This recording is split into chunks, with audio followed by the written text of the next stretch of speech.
Once upon a time, a long time ago, we spent some time telling you about the sorts of people you tend to find in a typical adventure-based pseudo-medieval town. Back in 2015, we talked about the village smith and how they work with various metals to turn them into things like plowshares and swords. Then in July of 2016, we discussed the leatherworker and tanner and how medieval leather armor doesn't really exist. Almost a year later, we met the alchemist and discovered not only what a mess they were in Dungeons & Dragons and Pathfinder, but why they were such a big mess. After that, there was a bit about chirurgeons and barbers, and our episode on willow bark that was really about the herbalist and early aspirin. Now, you might be tempted to think that covered just about everything you could possibly need or want in your tabletop game. And judging by the way we inconsistently brought the subject up and then abandoned it 3 or 4 years ago, we thought it was too. But boy, were we wrong. Because you see, there's one job in any given medieval town that the town simply cannot do without. You can have towns with no blacksmiths or tanners or alchemists or even chirurgeons or herbalists, but only if you have this other fellow. The one we had totally forgotten to cover because they were, quite literally, everywhere. Fortunately, all it took to remind us was an internet comedian. Well, to be fair, Alasdair Beckett King is a little more than just an internet comedian. He is, in fact, a full-fledged comedian who bears a striking resemblance to every picture you've ever seen of John the Baptist. At the end of his career, not the middle bits. He's been on TV and won numerous awards, including some that say he was a Comedian of the Year, and others that say he amused a moose, though we're unsure whether that was the North American sort of moose or the European sort. The reason you probably haven't heard of him is that A, you don't pay attention when we retweet and link you to things, and B, he works primarily in Britain, which is a place the majority of our listeners are not. But the internet is pretty much international. Sure, there are some islands in the South Pacific that still don't get it, but increasingly they don't count, and so almost everyone can look up Mr. ABK, as he is known on Twitter, and see what he does. Which increasingly is to try to survive the whole pandemic thing by making short, funny videos which illustrate amusing tropes found in a variety of different media. Also, he makes the occasional video game. And a regular podcast which we quite enjoy called The Loreman, about the lore and legends of the United Kingdom and some of the bits that aren't entirely as united as they could be. We're sure you, the tabletop gaming listener, would find it quite informative were you to sample some episodes. It could even be your second favorite podcast. In any case, his most recent video at the time of this writing features a situation we suspect you, are all too familiar with. And you'll likely have run across this particular scenario in one of two ways. Either gathered around a table, character sheet clutched in one hand and a very small sack of coin in the other, or as the sole owner of the Skyrim cheese wheel cartel, out to finally make a killing. If you could just stop being killed every time you stick your head past the town gate. What you want is to interact with the one person in town who can, by virtue of their job, more or less substitute for any other so-called essential service. And sure, maybe the whole interaction is fraught with trouble, as Beckett King so delightfully illustrates in a video we're sure you're just dying to watch by now, but more often than not, the whole thing goes pretty smoothly, and you end up with either the essential gear you need to go about your successful career as an adventurer, or another 17 cheese wheels to add to your collection. Either way, our man of the hour doesn't mind. His only concern is that he be paid for not only all the goods you purchased from him, but also all the trouble he's gone to collecting them from both near and far. He's the merchant, and for the right price, he can get you almost anything you want. This is GM Word of the Week, and I'm Fiddleback. One of the first things we need to do is clarify the difference between a shopkeeper and a merchant. The shopkeeper is the person in charge of a retail establishment who is responsible, usually on behalf of someone else, for seeing to the day-to-day operations. They take stock, count the receipts, and generally make sure that things run smoothly. At least until the adventurers show up, after which point all their usual tasks become much harder to do with a pot over their head or a sword at their throat. Honestly, some adventurers just have no sense of decorum. Any shop, stall, or other regular retail location is more than likely run by a shopkeeper of some sort. Often they're called a manager, especially when working on behalf of a larger corporation. The merchant, on the other hand, is a fellow of a different breed. Merchants run a shop, if they have any sort of permanent location, strictly for their own benefit. They own the goods and services on offer themselves, and any profits they make from their sales are theirs alone. They keep their own hours and offer a selection of items they have usually picked for themselves. And you'd never catch a merchant with a pot over their head, because if there is one thing they pride themselves on, it is their ability to correctly read a customer in order to provide the best possible profit for their efforts. Merchants is often move from town to town peddling their wares as they do set up a regular fixed location.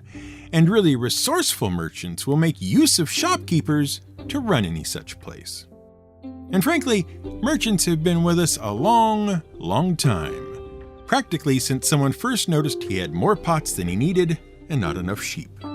Now, we know some of you get a bit nervous when we start talking about economics and how it works, but we promise there's nothing to be afraid of.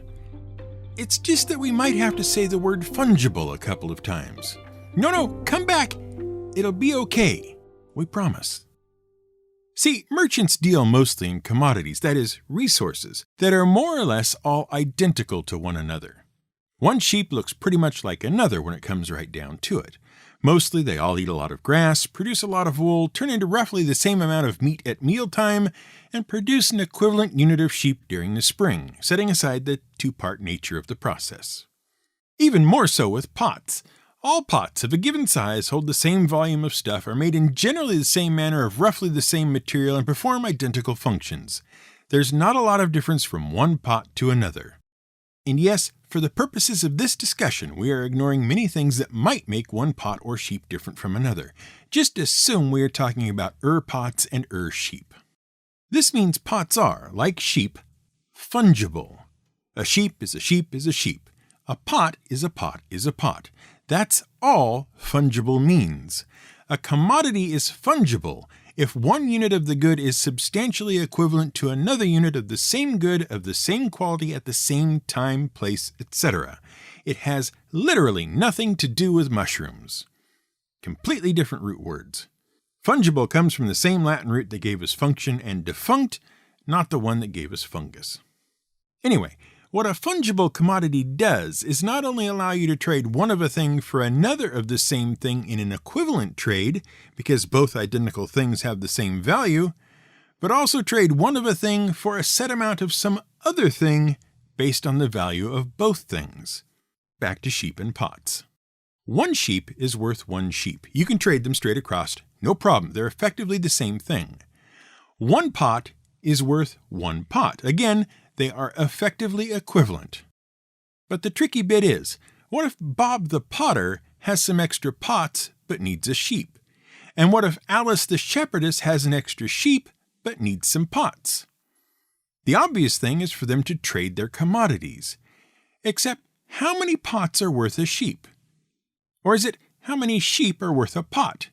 And how do you decide? It feels like a sheep should be worth more than a single pot. After all, you can get lots of things from sheep, including more sheep. But a pot just has one or two functions and is really bad at making more of itself. On the other hand, a pot well cared for can last a really long time. When you're done using a sheep, all you have left is a dead sheep waiting to be buried. When you're done using a pot, you have an empty pot you can fill up with something else. How do you set the sheep to pot exchange rate? Well, mostly what you do is you get together a bunch of people who make pots and need sheep, and a bunch of people who tend sheep and need pots. And then you start the bidding at one pot for one sheep and see where things end up. In most cases, this new commodity market you've just created will settle itself at the generally agreed upon point where no one wants to offer more pots for the sheep on offer, and no one else wants to offer more sheep for the pots on offer. Run the auctions in 2 different rooms, of course, but you should end up in about the same place, or close enough for our purposes. You'll have found how many pots are equal to how many sheep, and that tells you, in a very simplified way, we hasten to add, about your exchange rate. And no, we're not going to discuss blockchains and non-fungible tokens and how commodities are commodities only because all of the individual units that make up the commodity are substantially equivalent and interchangeable, and that NFTs break the commodity market for one particular unit by getting everyone to pretend it is unique in its own special way and therefore worth more than all the otherwise identical units of that commodity. Nope, not going to discuss that at all.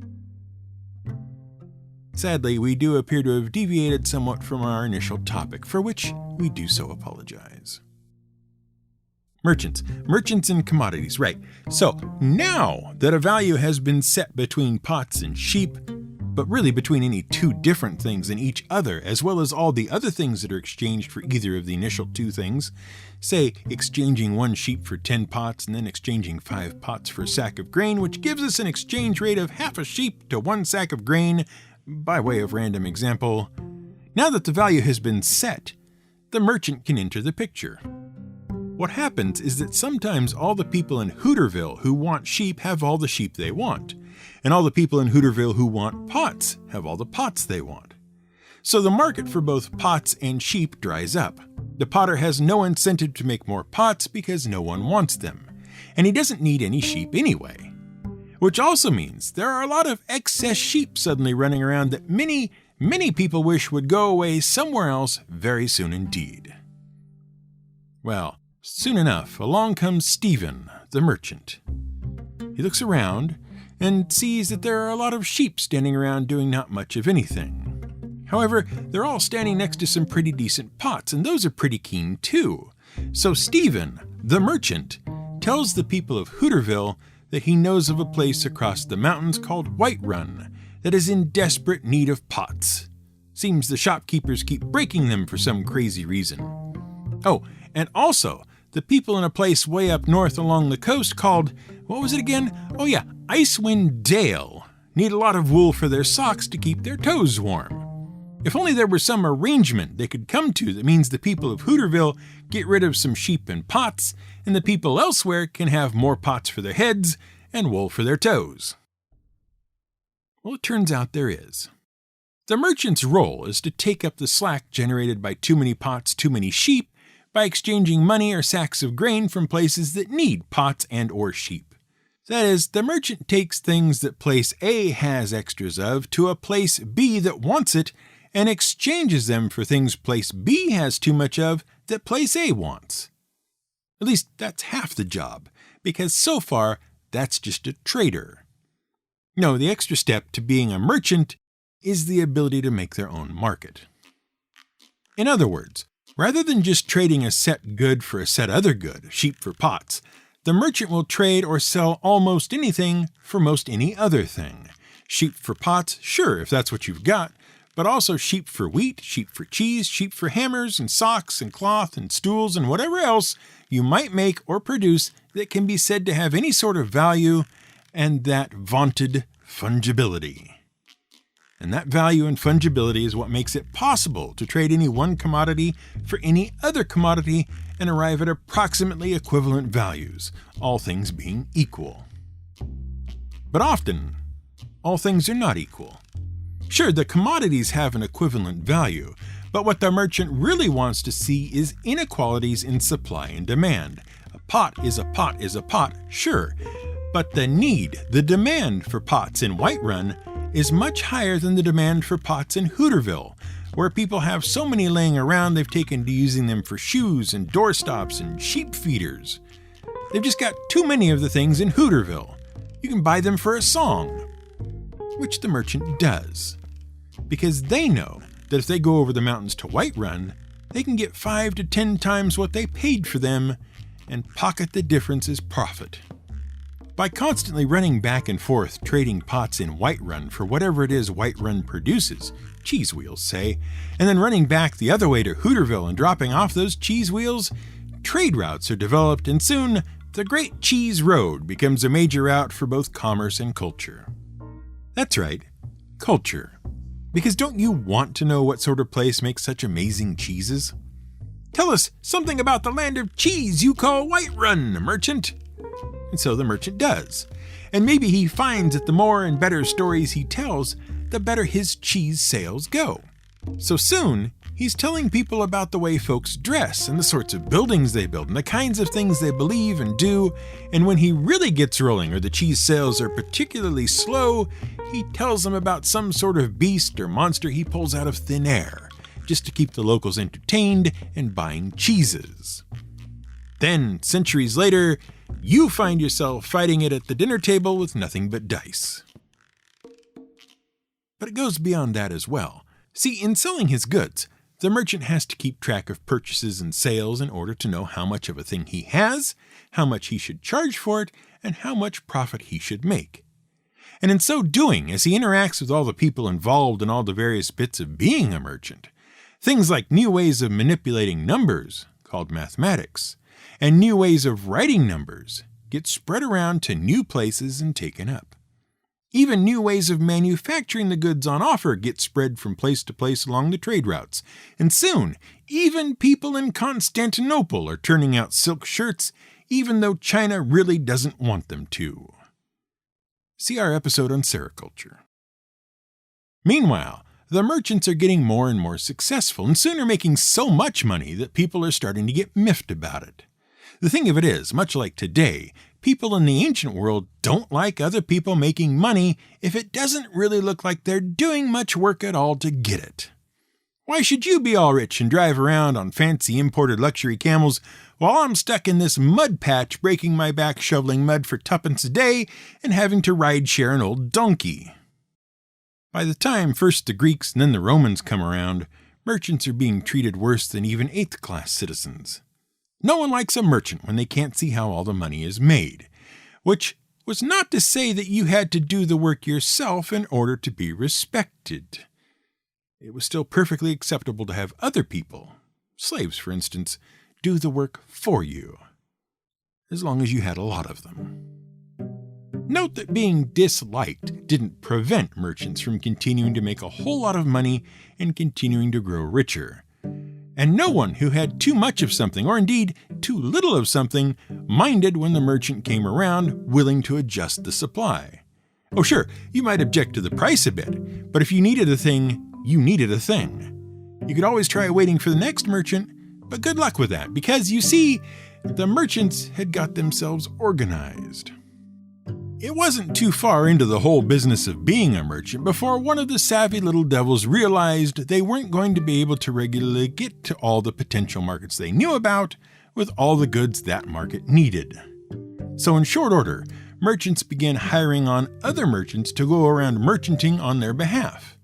The head merchant might set themselves up in a place like the Phoenician city of Tyre on the Mediterranean Sea, where they could corner the market on Tyrian purple, see our episode, while at the same time having access to markets in most of the known world thanks to the network of merchants working under them, which is exactly what the Phoenicians did.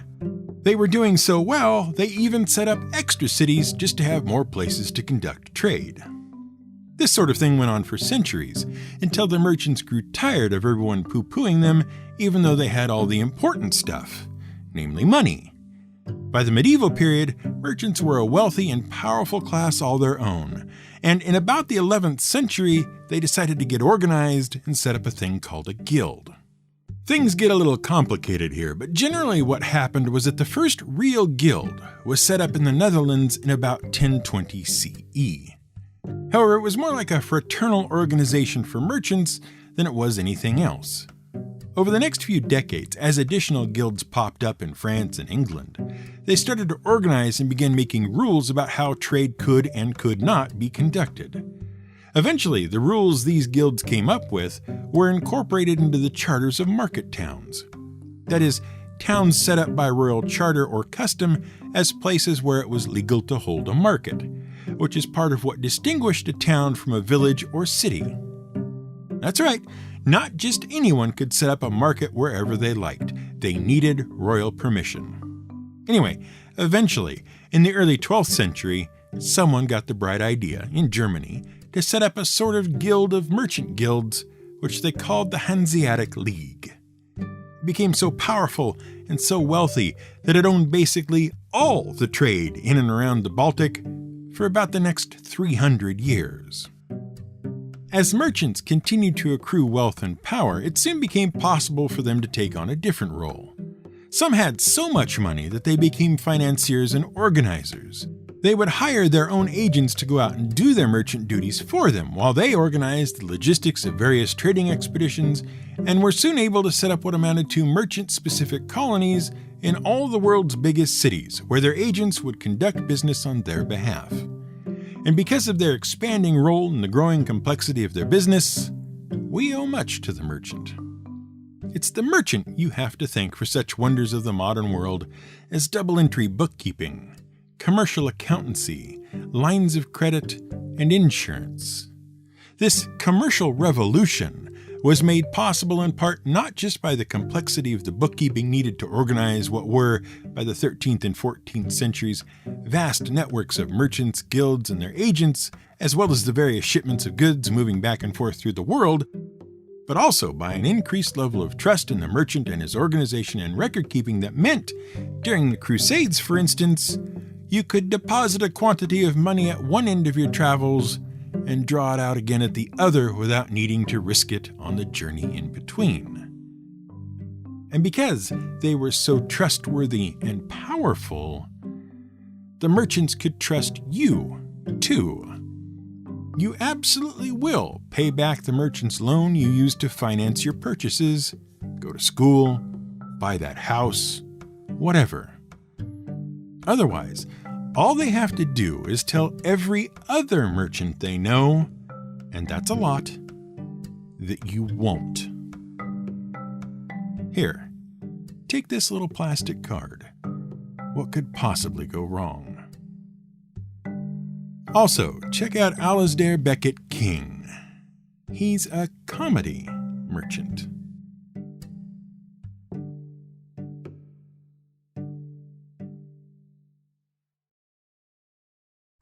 Thank you very much for listening to this episode of GM Word of the Week. We're happy you came along. We are, as ever, supported by our loyal and faithful patrons on Patreon. If you'd like to join them, head over to our homepage at gmwordoftheweek.com, click on the yellow banner at the top, and the rest will, we hope, be obvious. And if Patreon isn't your thing, take a look at the other options available. Any support you might offer is gratefully accepted. And if you're a patron already, thanks. You're pretty okay. Alasdair Beckett King can be found on Twitter at Mr. ABK and on YouTube as Alasdair Beckett King, oddly enough. This episode was researched, written, and produced by Brian, literally any excuse at all, Casey. Music was provided by Blue Dot Sessions. To guard and to deal with others' goods as one's own is considered as the mark of proper trade among merchants.